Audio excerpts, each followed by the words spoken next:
The sensor alarm had not made that sound in 400 years.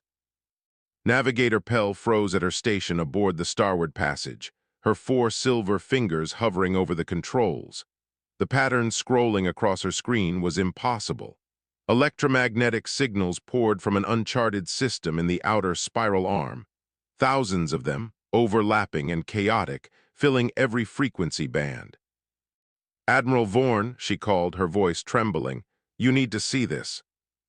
Admiral Ressa Vorn crossed the bridge with the calm efficiency expected of a Keith Ronnie commander. She had served the Galactic Assembly for 6 decades and had witnessed countless anomalies. None of them had prepared her for what appeared on the main display. "Scholar Drix," she said quietly, "analysis." The small Maluan scientist scrambled to the sensor station, his enormous eyes widening as he processed the data. His amphibian skin paled from green to a sickly yellow. "This cannot be correct," he whispered. "The signals indicate a pre-warp civilization, but the density suggests billions of transmission sources. No pre-warp world has ever produced such output." Admiral Vorn made her decision. Set course for the system, maintain passive observation protocols. The starward passage glided through the void for 3 standard days before reaching the edge of the unnamed system. What they found made the entire crew fall silent. A blue-green planet hung against the darkness, swirling with white clouds. Its night side blazed with artificial light, vast networks of illumination covering entire continents, cities, thousands of them. "Begin planetary classification," Admiral Vorn ordered. Scholar Drix worked his console with shaking hands. The results appeared on screen, and the bridge crew gasped as one. "Category 12, Drix read aloud, his voice hollow. "Gravity at 1.0 standard. Atmosphere composition, nitrogen-oxygen mix with high oxidation potential. Surface covered 70% by liquid dihydrogen monoxide. Active tectonic plates generating constant seismic events. Extreme temperature variations between hemispheres, violent weather systems. The star is a yellow dwarf producing significant radiation levels." Navigator Pell turned to look at him. "Category 12 is theoretical. No life should exist on such a world." "The scans do not lie," Drix replied. He pulled up the biological readings. "I am detecting complex multicellular life forms across every landmass. Apex predators in every environment, toxic plant species, venomous creatures, parasites, diseases." He paused, struggling to continue. "And at the center of it all, a sapient species. They number approximately 8 billion. 8 billion, the number hung in the air like a death sentence. Admiral Vorn had encountered hostile species before. She had fought in border skirmishes and negotiated with aggressive civilizations. But this was different. This was a world that should have crushed any possibility of intelligent life, and instead it had produced billions of beings smart enough to light up their planet and reach toward the stars. "Show me their transmissions," she commanded. The communications officer complied. The bridge filled with fragments of alien broadcasts, sounds and images from the surface below. The crew watched in horrified fascination. They saw vehicles racing across paved surfaces at deadly speeds, structures towering hundreds of meters into the sky, flying machines crossing oceans, vessels diving into the crushing depths of the water, and everywhere the inhabitants themselves, bipedal creatures with soft skin and fragile bodies, walking through their world as if the constant danger meant nothing. Then the images shifted. They saw explosions, weapons, conflicts between groups of the creatures, ships of war sailing across the poisonous oceans, mushroom clouds rising over cities. "They fight each other," Navigator Pell breathed. "On a world already trying to kill them, they still find time to fight among themselves." But the transmissions showed more than violence. Scholar Drix found recordings of the creatures creating art, paintings and sculptures and music unlike anything in the galactic archives. He found them caring for their wounded and sick. He found them laughing and celebrating and mourning their dead. He found them building, always building, as if determined to reshape their hostile world through sheer will. Admiral Vorn watched it all without expression. When the display finally went dark, she turned to her communications officer. Open a channel to the Galactic Assembly, Priority 1, Emergency Classification. The officer hesitated. Admiral, Priority 1 has not been used in 3 centuries. It is being used now. Send the following message. Vorn paused, choosing her words with care. We have discovered sapient life on a Category 12 death world. The species calls their planet Earth. They have achieved technological sophistication and number in the billions. They are already looking toward the stars. The galaxy must be informed. The message launched into the void, racing toward Station Meridian at faster-than-light speeds. In her private chamber on the station, High Counselor Thessa was reviewing trade agreements when the Priority 1 alert shattered her concentration. She read Admiral Vorn's report 3 times, certain she had misunderstood. Then she called an emergency session of the Assembly. Representatives from 2,000 civilizations gathered in the Grand Chamber, summoned from sleep and leisure and work. Thessa stood before them, her luminescent blue skin flickering with barely contained fear. We have found them, she announced. The impossible species, life born from death, sapience forged in fire. She displayed the image of Earth, beautiful and terrible in equal measure. They call themselves humans, and they are already reaching beyond their world. The assembly erupted in chaos. Some demanded immediate quarantine, others called for observation. A few suggested destruction before the threat could grow. But High Counselor Thessa knew one truth that silenced all debate. The humans were already looking up. They were already dreaming of the stars, and nothing in the galaxy had ever stopped a Deathworlder from getting what they wanted. The universe had just become a far more dangerous place. 300 cycles had passed since the discovery, and the Galactic Assembly still could not agree on what to do about Earth. High Counselor Thessa stood at the central podium, watching delegates from 1,000 worlds argue in circles. The holographic projection of the blue planet rotated slowly behind her, a constant reminder of why they had gathered. Fear filled the chamber like poison gas, seeping into every conversation.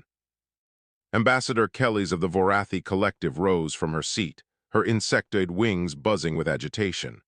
We have debated long enough, she declared, her mandibles clicking. The evidence is clear. These humans evolved on a world designed to destroy them.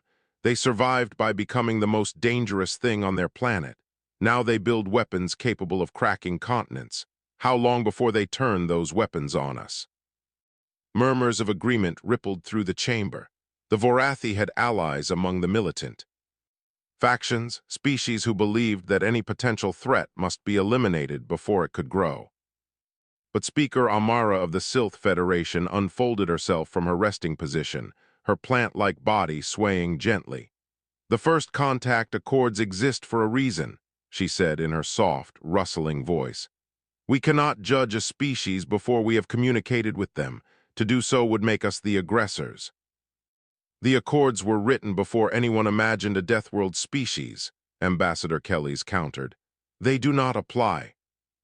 General Torvax, the massive Krellian military advisor, stepped forward. His gray hide bore the scars of 3 galactic conflicts. When he spoke, even the arguing delegates fell silent. Have studied the historical records, he rumbled. 60,000 years ago, the Crassian Empire emerged from a Category 9 world. They conquered 12 systems in a single generation. It took the combined might of 40 species to stop them, and the war lasted 2 centuries. The Crassians are now extinct. He let that sink in before continuing. Earth is Category 12, 3 grades more hostile than the Crassian homeworld. What might humans become if we give them time to expand? High Counselor Thessa raised her hand for silence. We have received new data from Admiral Vorn's observation team. I think we should examine it before making any decisions. The chamber lights dimmed as a new holographic display activated. Scholar Drix appeared, his large eyes tired from endless research. We have spent the past cycles decoding human transmissions, he explained. What we found has complicated our understanding significantly. Images flowed across the display. Human history unfolded before the assembly, wars and conquests that made even the Vorathi uncomfortable, weapons of increasing destruction, empires rising and falling, millions dead from conflicts over territory, resources, and ideas. As you can see, Ambassador Kelly's interrupted, they are exactly what we feared. Please allow me to finish, Scholar Drix said, because that is not the complete picture. The images changed. Now they showed humans building hospitals and schools. They showed humans rushing into burning structures to save strangers. They showed humans sharing food with enemies after battles ended. They showed humans adopting orphaned children from species they had fought against. Humans have a concept they call compassion. Drix continued. It appears to function almost like a biological imperative. They cannot witness suffering without attempting to ease it, even when doing so puts them at risk. A clip played of humans wading through floodwaters to rescue stranded animals. Another showed humans donating blood for injured strangers. A third depicted humans shielding others with their own bodies during an attack. We found something else, Drix said. Something unprecedented. Humans form bonds not just with their own kind, but with other species on their planet. They keep predators as companions. They mourn the extinction of creatures that once hunted them. They fight to protect ecosystems that offer them no direct benefit. The assembly sat in confused silence. This did not match any known behavioral pattern. How is that possible? High Counselor Thessa asked. A species forged in constant danger should have no capacity for such sentiment. Scholar Drix shook his head. I do not know. Perhaps the danger itself created it. When every day is a battle for survival, perhaps cooperation becomes the only path forward. Perhaps compassion is simply another survival strategy, taken to an extreme we have never witnessed. Before anyone could respond, an aide rushed into the chamber and whispered urgently in Thessa's ear. Her blue skin paled to near white. We have just received word, she announced.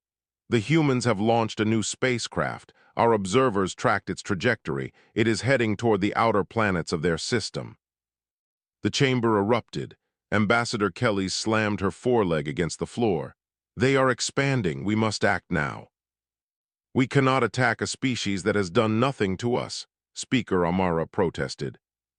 They have done nothing yet, General Torvax growled. Give them time. High Counselor Thessa called for order, but the shouting continued. Fear had taken hold, and fear made every species dangerous. Finally, she activated the emergency silence protocol. All sound in the chamber was dampened except her own voice. We will vote, she declared. 3 options: quarantine the Sol system, establish peaceful contact, or take no action and continue observation. The voting took hours. Alliances formed and fractured. Promises were made and broken. When the final tally appeared, no option had achieved majority. The assembly was deadlocked, and somewhere in the void, a small human spacecraft continued its journey.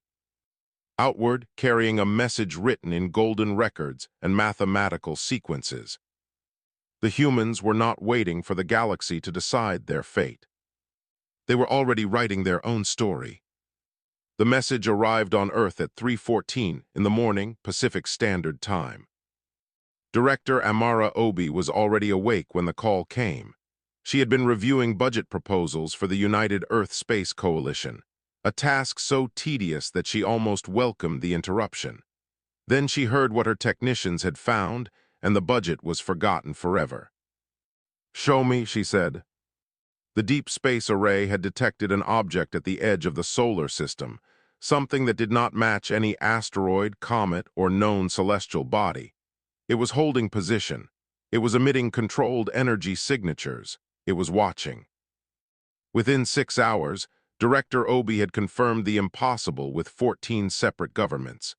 Within 12 hours, she had unified command authority over humanity's response. Within 72 hours, she was standing in mission control as the Pioneer launched toward the unknown.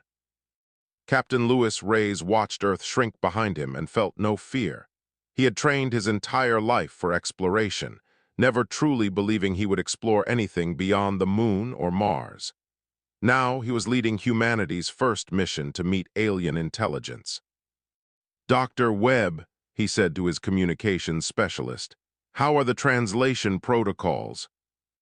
Dr. Hannah Webb looked up from her console, her eyes bright with excitement and terror. "We have prepared greetings in every major Earth language. We have included mathematical sequences, hydrogen wavelength frequencies, and basic scientific constants.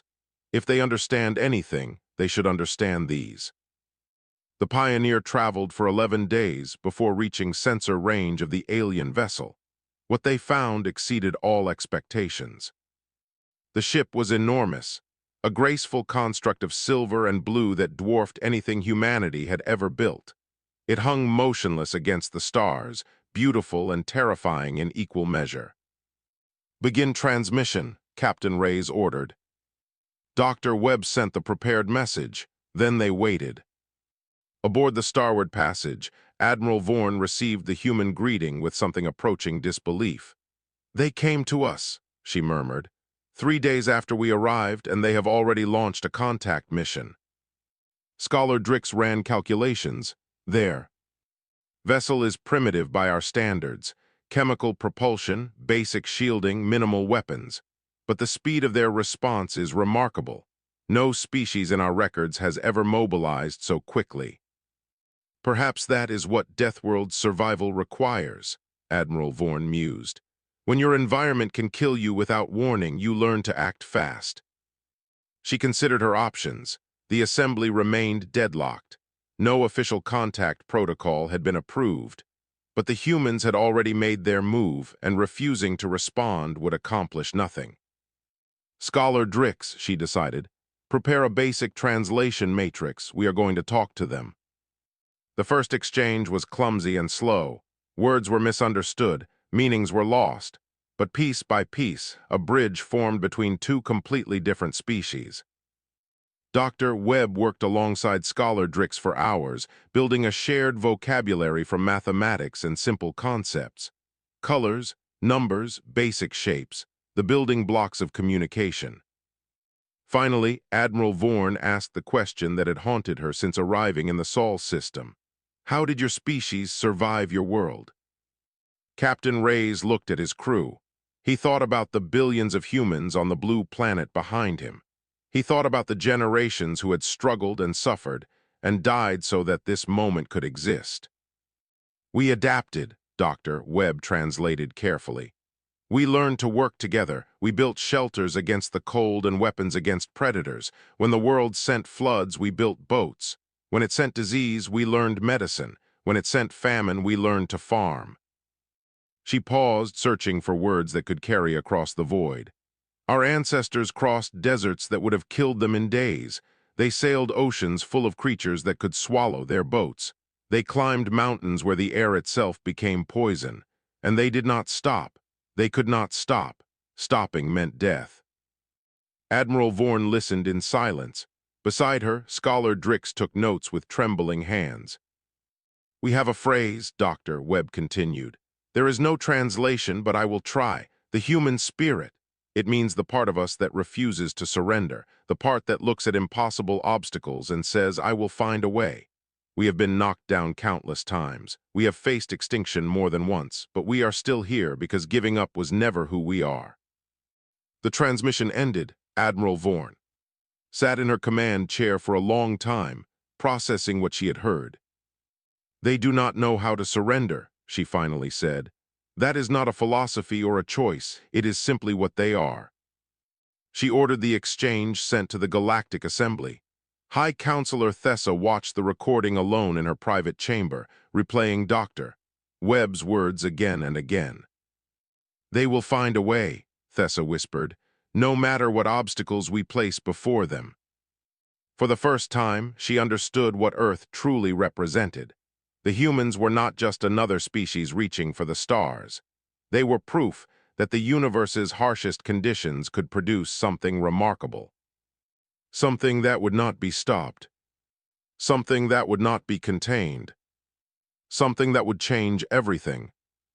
The first contact had ended, but the real story was only beginning. The neutral station had been constructed in 6 standard months, a remarkable feat of galactic engineering designed specifically for one purpose. Here, at the edge of the Sol system, humanity would be tested. Assessor Prime Yalith watched the human shuttle dock through compound eyes that missed nothing. Her Delphani ancestors had evolved for analysis, and their telepathic gifts made them perfect judges of character. She had assessed over 40 species in her career. None had caused her the unease she felt now. "They have arrived," her assistant reported. "Then let us begin," Yalith replied. The human delegation consisted of 3 individuals. Lieutenant Rosa Mendez represented physical capability, a soldier selected from thousands of candidates. Professor Anil Sharma represented intellectual achievement, a scientist whose work had reshaped human understanding of physics. And Ambassador Lin represented social development, a diplomat who had negotiated peace between nations that had fought for centuries. Assessor Yalith greeted them with formal courtesy.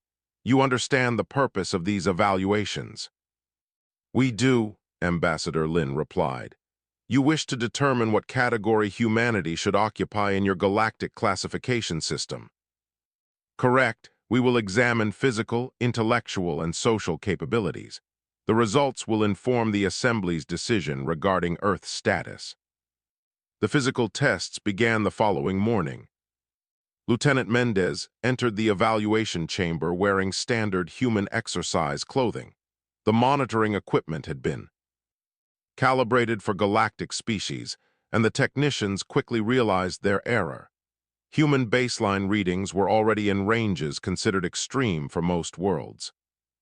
"Please begin with endurance testing," Assessor Yalith instructed. Lieutenant Mendez started running. She ran at a pace that would have exhausted a Keithrani in minutes.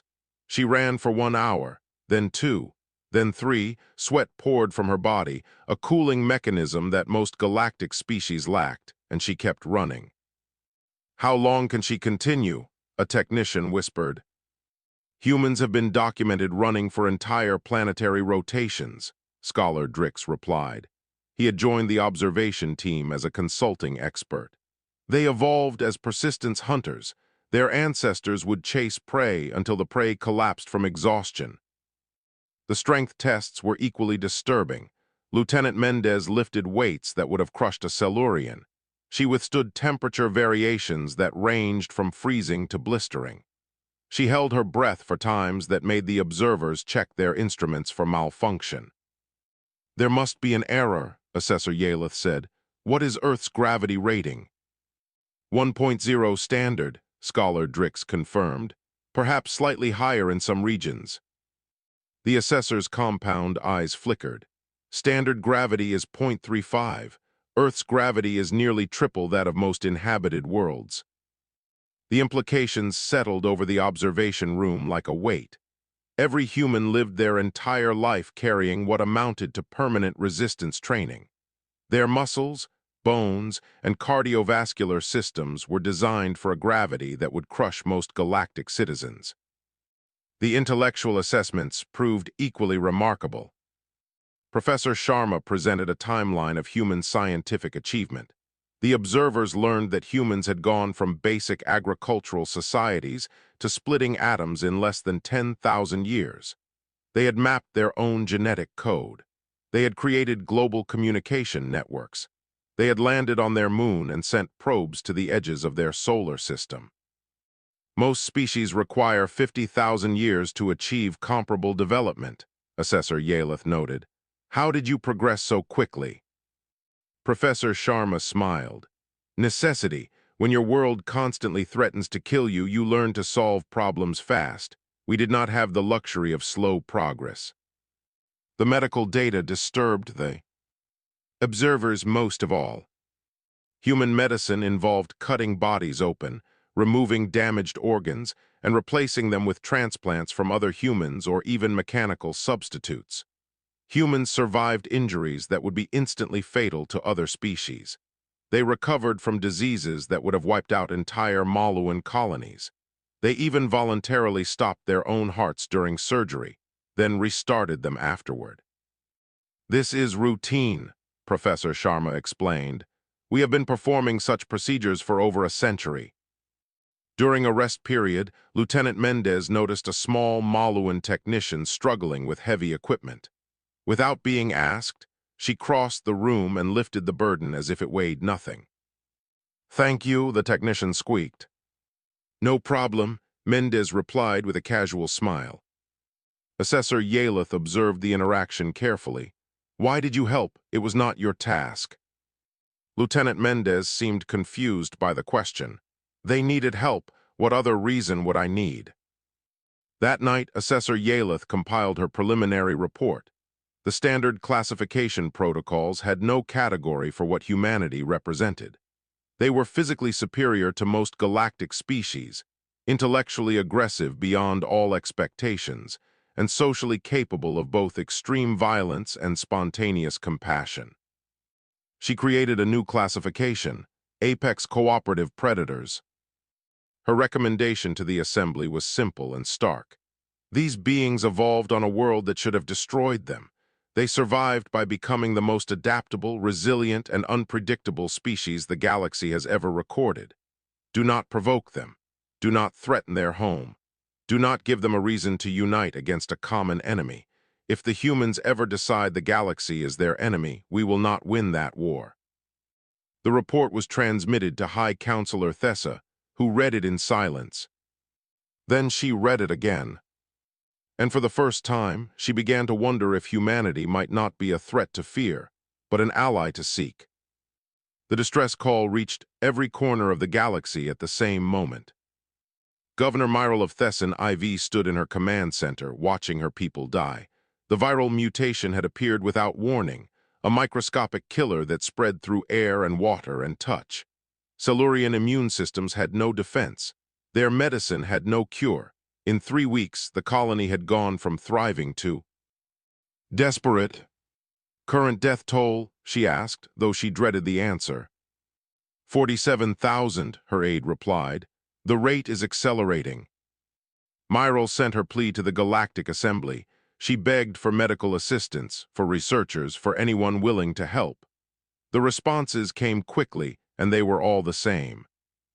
The Vorathi could not risk contamination of their hive worlds. The Keithrani lacked compatible medical knowledge. The Delphani expressed sympathy but cited quarantine protocols. One by one, every species in the galaxy found reasons why they could not help. Thesson IV was alone. Except it was not. On Earth, Dr. Yuki Tanaka was finishing her morning coffee when the news reached the global medical network. She read the transmission 3 times, then immediately contacted the United Earth Health Coalition. "This is a Category 5 pandemic on an alien world," her supervisor said. "We have no obligation to respond." "We have no obligation," Tanaka agreed. "But we have the capability, and if we do not go, millions will die." The debate lasted less than 1 hour. Within 12 hours, 3 medical ships launched from Earth orbit. They carried doctors, nurses, researchers, and enough supplies to treat an entire colony. They also carried something the galaxy had never seen before, humans willing to walk into a plague zone for strangers. Field medic Jonas Okonkwo volunteered for the first landing team.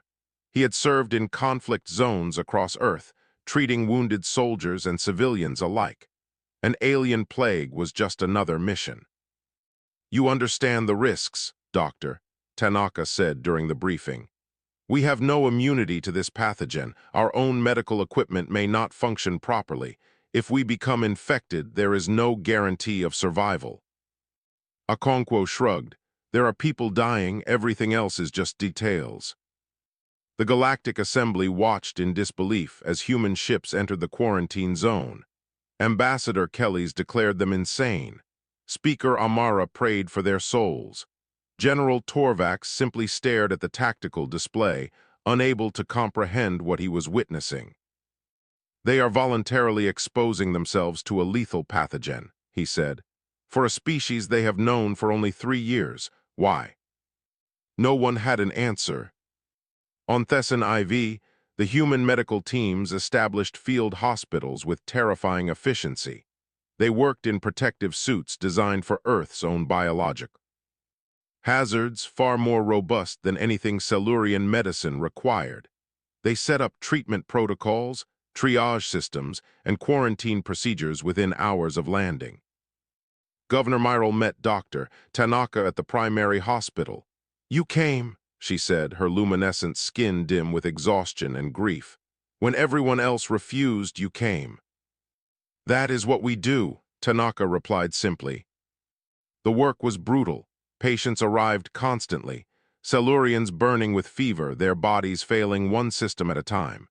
Human medics worked double shifts, triple shifts, shifts that blurred together into endless cycles of treatment and care. Okonkwo lost track of how many patients he treated. He moved from bed to bed, administering medications, monitoring vital signs, holding hands when there was nothing else to be done. He slept in 4-hour intervals when his body demanded it, then returned to work. A young Silurian child asked him why he was there. Okonkwo thought about the question while adjusting her medication drip. "Because you need help," he finally answered, "and helping is what humans do." Dr. Tanaka led the research effort. Human immune systems were different enough from Silurian biology that the virus could not infect them easily, but similar enough that human antibody research provided crucial insights. Earth had survived countless plagues, Black Death, influenza, coronavirus, and the lessons learned from each catastrophe now saved alien lives. On the 8th day, Tanaka isolated the viral mechanism. On the 12th day, she developed a treatment protocol. On the 15th day, the first Silurian patients began to recover. The mortality rate dropped from 60% to 12% within a week, then to 5%, then to less than 1%. Governor Myrtle wept when she received the news. Her people would survive. High Counselor Thessa traveled to Thesson IV personally. She found Dr. Tanaka collapsed in a hospital corridor, unconscious from exhaustion. Around her, Silurian nurses watched over the human doctor who had saved their world. "Why?" Thessa asked when Tanaka finally woke. "Why did your people come when no one else would?" Tanaka looked at the High Counselor with tired eyes. "Because someone had to, because your people were dying and we could help, because that is who we are." Thessa had studied humans for 3 years. She had read the reports, watched the assessments, debated the classifications. She thought. She understood what Earth had produced. She understood nothing. The humans were not dangerous because of their strength or their speed or their terrifying adaptability. They were dangerous because they cared. They formed bonds with strangers. They sacrificed for species they had barely met. They gave hope to those who had none. That was a power no weapon could match. Thessa left Thesson IV with a new understanding. The galaxy had spent years fearing what humans might destroy. Perhaps it was time to discover what they could build.